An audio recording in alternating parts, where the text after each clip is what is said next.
Kristal Hart, and welcome to the show. We are in Springfield, Massachusetts at the Basketball Hall of Fame. The Naismith Memorial Basketball Hall of Fame honors elite basketball players as well as those behind the scenes, such as coaches, referees, executives, and other contributors to the game. It's entertaining and educational, and serves as a documentation and library of the sport's history. It is dedicated to preserving and promoting the game of basketball. It's located in Springfield, Massachusetts.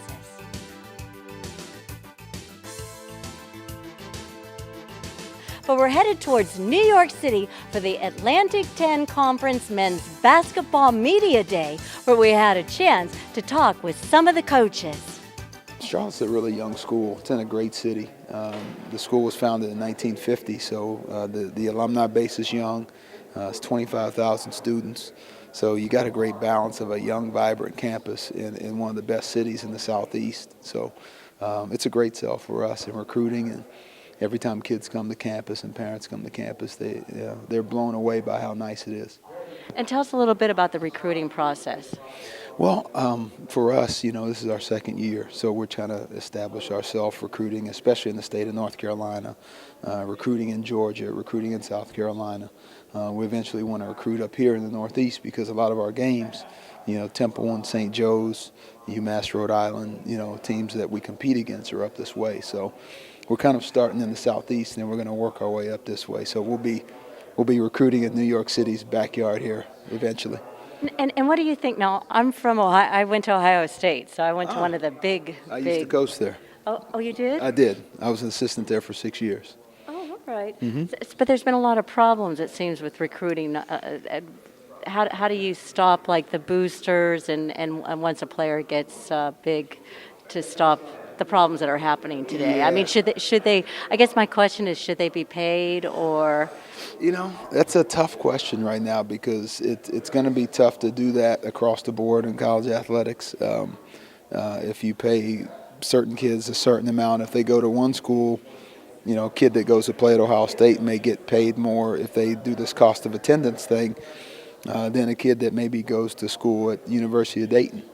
So, that could affect recruiting and things like that. So I think the big thing with boosters and recruiting and parents, and you've got to educate people on what's right and what's wrong. It's very hard to control because you always have people out there that would like to help and like to get involved, but you just got to educate them the best you can so nobody does anything outside of the rules. Do you think that your players should be role models or? I think they are without even trying to be.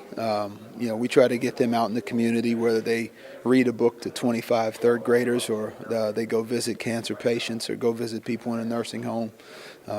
They have a bigger impact on people than they realize. And so we're always trying to get them to understand that there's a life aspect of what they're doing. And a lot of that's going to translate into the real world once they get done.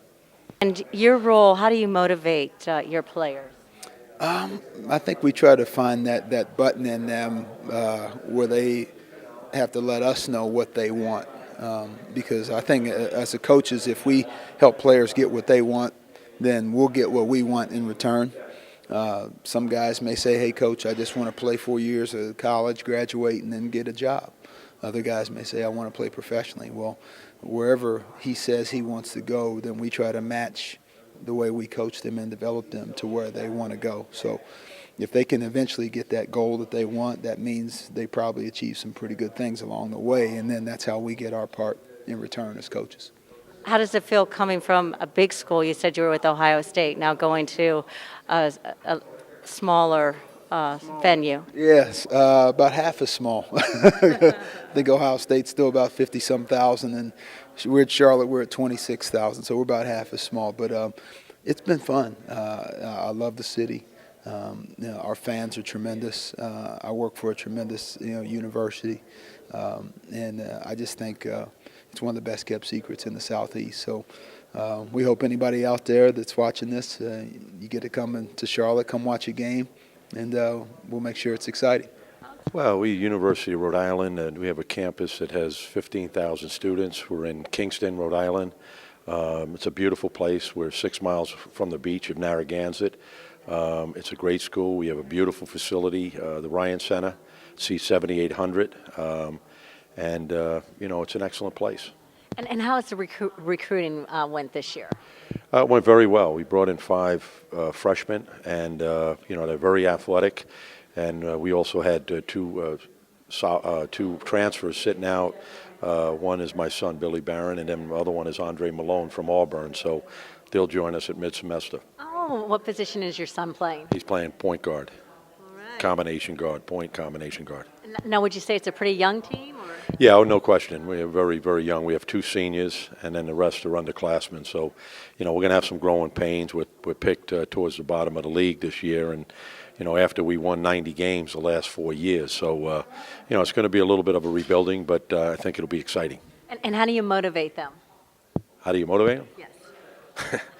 They got to work. You motivate them by practicing hard and playing together. And you got to work every day. And you motivate them by asking them what their goals are. And if they want to be great players and great student athletes, they got to follow through by doing the right thing in the classroom as well as on the court. And how do you feel, just because there's been so much emphasis on should the players get paid at all, or I mean, what are your thoughts on that? I mean, there's been a lot of problems, it seems like, with I'm from a Big Ten school. Do you have any views on it? Or? No, well, I just think that they're getting a scholarship and they get financial aid and different aspects, whether it's the Pell Grant, whether it's a student athlete assistance program through the Atlantic 10, and that's all part of the process. So, you got to take advantage of all the opportunities that they have, and the biggest is being a student athlete and get your education paid for. Derek Kellogg from Massachusetts Minutemen. Okay, Massachusetts to me is always a threat. Could you tell us a little bit about the university and your team? Well, first off, let me speak on the university. UMass is an unbelievable place with a beautiful campus, 27,000 students, safe. We rated Amherst, Massachusetts is rated the #1 college town in North America, so it really is a fantastic place to go to college, get an unbelievable education in a beautiful, safe environment. So I actually went to school there. I played basketball there, and it was probably the best 4 years of my life. And now going on 3 years as a college head coach, it's been the best 3 years after. So it's been a great experience. And as a basketball program and team, this will be my 4th year as the head coach, and still in a phase of getting this program back to where it was back in the 90s when Coach Cal was there and I played there. And it's been a great task as far as building the program, and we have a chance this year to really make some strides within the league with a great bunch of kids returning. I have a sophomore point guard who transferred in, and I'm looking forward to working with these guys and getting back on a national scene. Now, what was the difference when you played? You're saying you're trying to get back. What made that so strong or powerful? Or Well, we had a pretty good team. We were rated #1 in the country for 3 years, culminated with a Final Four appearance with Marcus Camby and that crew. And to get the program and the team to that level is always challenging, to find players like Marcus Camby and Lou Rowe and guys that I play with who were some of the best players across the country. So we're out there trying to unturn every rock, nook and cranny to find those players who can come in and get this program to be one of the top programs in the Atlantic 10. tell me about the transition from player to coach. Well, it's difficult, but it's also great because the biggest benefit is that you still have your competitive juices. I don't think any former player loses that competitive fire. And now in coaching, you get to bring it every day to the floor with your team and go to battle and war with those guys. So it's been a great transition. Sometimes you wish you could go out there for them, and you have to be able to show them how to do it for themselves. And as far as recruiting, what part do you feel needs work, or as far as your team? I mean, what's your prospects? How do you feel it'll play out this year? Well, I think every team in the country is always looking for another big guy. So we're combing as the country looking for one more big guy, and we also could use another point guard in the program. So those are a couple of the places we're out trying to find some guys, and we're diligently hitting the recruiting trail to make sure we fill those needs. Well, Rose Hill campus, we have 2 campuses at Fordham. We have Rose Hill campus up in the Bronx, which is beautiful. The university started in 1841. So beautiful Gothic buildings, 100 acres right in the heart of the beautiful Bronx. And then we have a Lincoln Center campus in Midtown Manhattan as well. Well, the first thing we talked to them about is the academics at Fordham. You know, we're one of 12 schools in the country. We had 31,000 applicants for 1,800 spots in the freshman class the last 2 years. So that puts us in a very elite class with other universities in the country. So we sell academics first to everyone we recruit and their families, because at some point the basketball is going to stop bouncing, and you want to go out into the world and be a Fordham man. So that's what we sell first and foremost. When we get to basketball, we talk about our conference, the Atlantic 10 Conference, year in and year out, one of the top 10 conferences in the country, and the opportunity to go out and play and compete every night on that level, and then to do it at Fordham in the greatest city in the world, in New York City. And a great following. Talk about your fans. Tremendous fans and a tremendous alumni base, and they support us on so many levels. It's a wonderful place to coach. Let me ask you, as far as recruitment, okay, talent, of course, is number one, but about attitude, I mean, what do you look for as far as any players that are out there thinking about, oh, I'm going to go to this next level? What are some of the qualities, characteristics in a person? Is it more talent or the whole package? Well, you know, every school you work at has a different profile. Obviously, at Fordham, the first thing is we want to make sure academically there's someone who can come in and compete and have success there. And then from a basketball standpoint, people often ask me, you know, what's the most important skill someone can have? Is it rebounding, shooting, dribbling? It's competing, in my opinion. So I look for young men who really compete and play hard every possession and really want to be great at what they do, whether it be on the court, basketball-wise, in the classroom, academically. And tell us a little bit about this team coming in. Is it new? Is it a new team? Some of your best players? Or? Well, I just start my second year this year at Fordham, so there's been a good turnover. We've got 9 freshmen and sophomores in the class. Chris Gaston, a junior, is our preseason second-team all-conference player. He averaged a double-double last year. You know, another metropolitan area player from New Jersey. And we've got a lot of good, young, talented players as well, most from the metropolitan area. So that's how we're going to continue to recruit and move forward. University is a Franciscan university. It's 2,000 students, small. You know, we got a great business school, a great journalism / mass communication school. It's a small school located in Western New York. And it's just a great small university, Catholic university. Oh, that is small compared to Charlotte, he was saying. It's you know, we have 2,000 students, 2,000. And now tell us a little bit about the recruiting process. It's you know, at Bonaventure, we're not going to get the top 100 player in the country. Our job is to go find someone that fits what we're trying to do. You know, from an academic standpoint, from a basketball standpoint, and from a social standpoint. You know, we're in a very small community where basketball is really, really important, and we got to bring in character guys that love to play, that want to get their degrees, and they're going to keep their nose clean socially.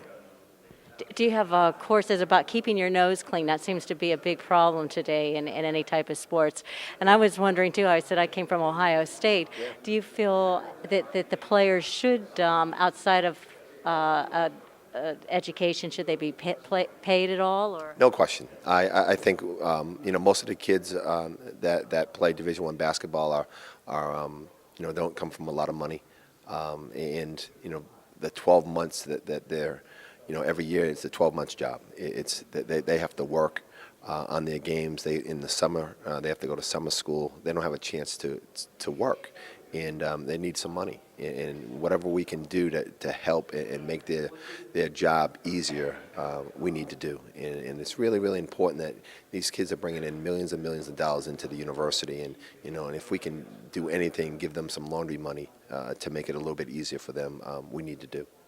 Okay. And what about the academics? How much emphasis is on that? As far as it's, you know, I would find it hard sometimes the players that are playing sports maybe are just more connected to sports as opposed to academics. Yeah. Do they have certain programs or counseling or tutoring? Or? Yeah, we have a full-time academic advisor. It's really important, you know, that, you know, kids that come in here, they want to play basketball. They all have a dream of playing in the NBA or playing for money.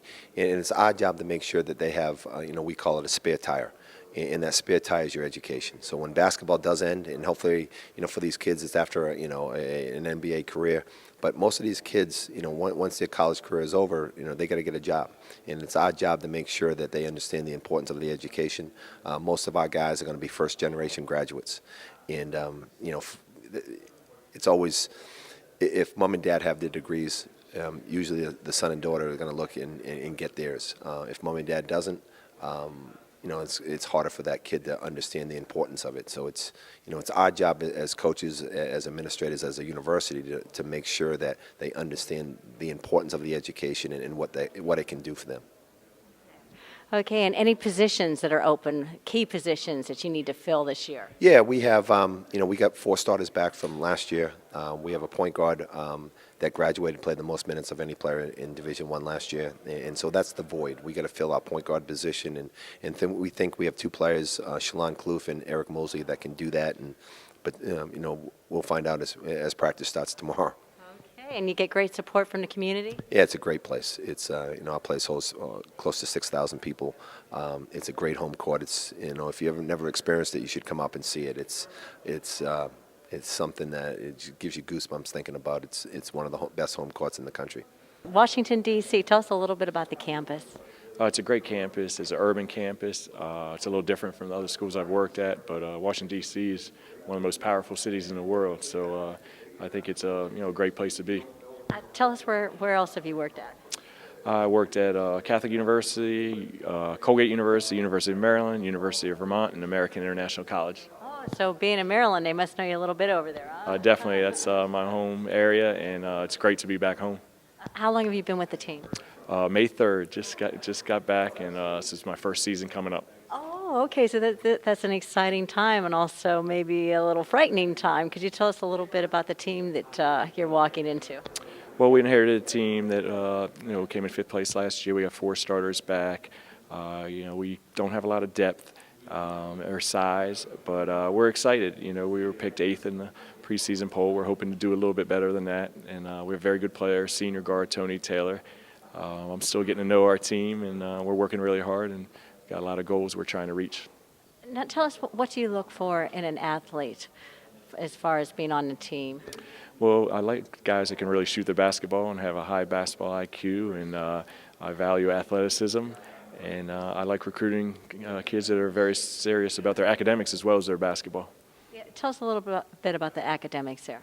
Well, it's one of the best 50 schools in the nation, GW, as ranked in U.S. News and World Report. So I think what we try to sell our recruits on, you get to go to school in a great college town, Washington, D.C., and you get a valuable degree. So when basketball is over, you'll be well prepared for the real world.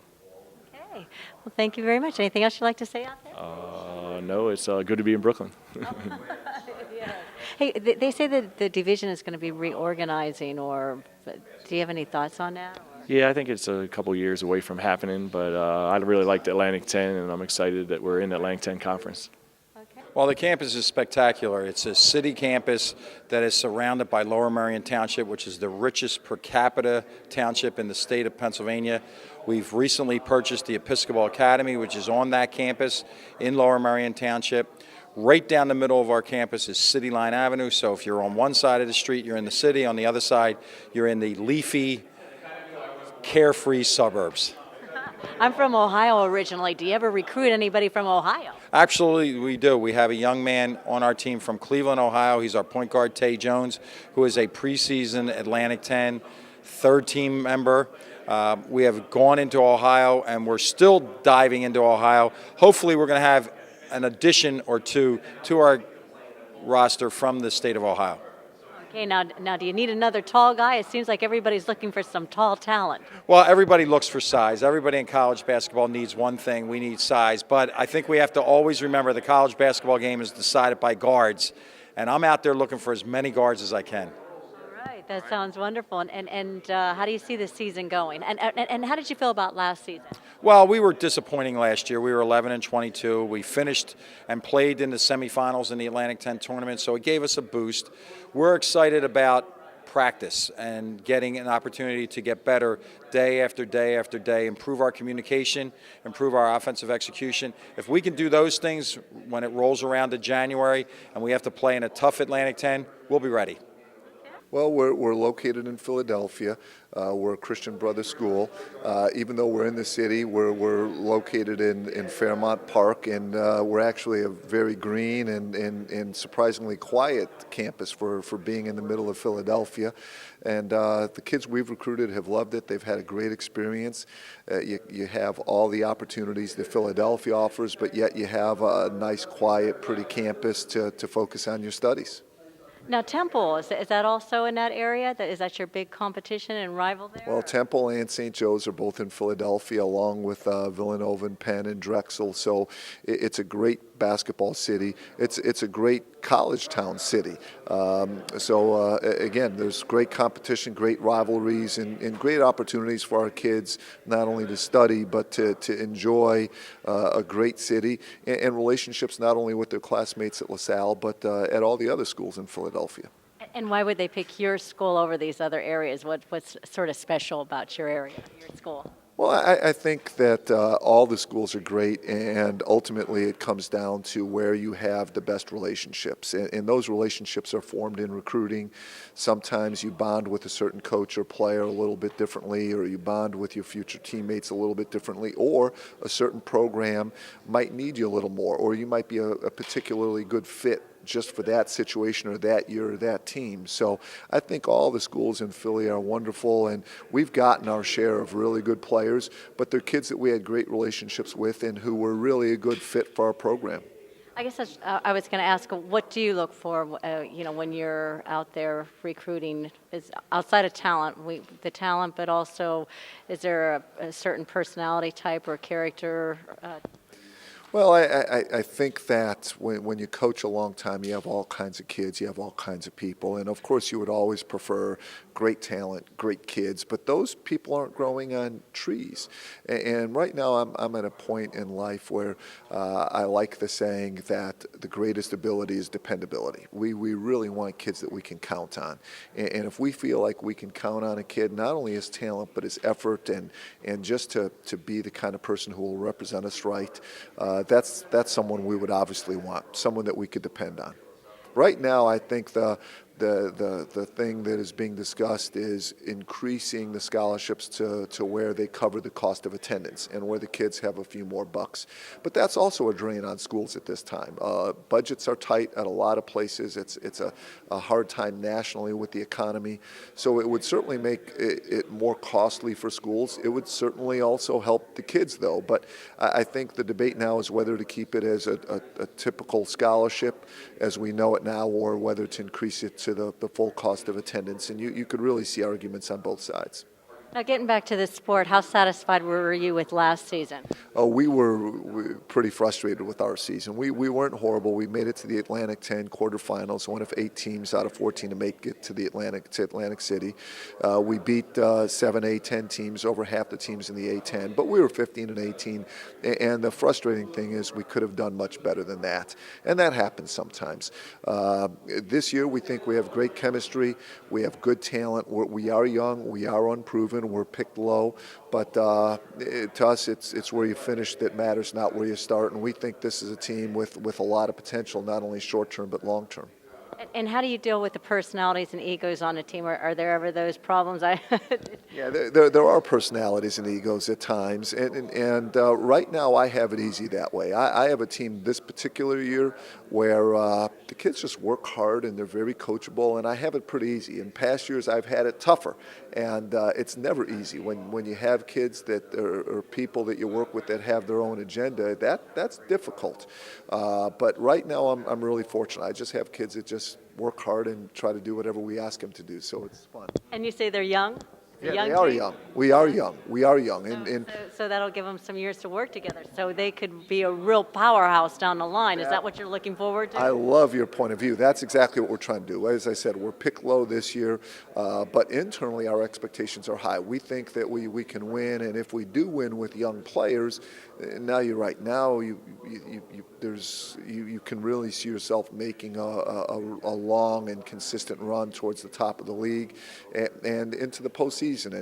But that's the second step for us. The first step is just to get into winning habits and start to win consistently with young kids, and then the second step could be really exciting. Well, Temple University is in the North Philadelphia section of the city, and it has a very prominent place in North Philadelphia. It has got a fabulous mission in North Philadelphia to educate the masses. We have a big school with as many wonderful faculty and staff and different programs as you would want to have. We have a law school, a dental school, a medical school, a hospital, and a lot of good things going on in North Philadelphia today. And what's your great recruiting line to some of these players out there? Well, I tell them they can get on the Kristal Hart show if they do very good work. That's the best recruiting line we can get. Actually, we tell them they're going to be challenged academically. They're going to be challenged on the basketball court. And they're going to be challenged in the community to do as good a work as they possibly can do. We always ask them, we think that they're pretty lucky to do what it is they do, to be a college basketball player. So they got to give some of that luck back and to do things in the community, whether it's charity work or mentoring of young people. That's what we want them to do. And what do you look for in a player? What quality? Well, I think all coaches look for the same thing: the ability to represent themselves very well, their demeanor, how they act with their coaches, with their teammates, with the opponent, with the referees, how good an athlete they may be, the potential that they may have. You may look at a kid and say, you know what, he's 6'3" today, but it looks like if he gets a good night's rest, he could be 6'5" by tomorrow morning. But that's what we do. We try to simulate or expect where they're going to be, anticipate where they're going to be in another couple of years. So it's that kind of thing. And we're all looking for that diamond in the rough. You know, we don't always find it, but we think we are so good at finding new talent, we can discover this at a moment's notice. But you need good players in the end. On your roster, are they mainly from that, you said Philadelphia area, or do you scope out a little further? Or? We do. We scope out wherever we can find people. I have 2 kids from Florida in my program. I have an Argentinian. I have a Nigerian. So we're all over the place. So we're always going anywhere and everywhere where we think somebody might be interested in coming to our school. And I think, again, that's what every major program does.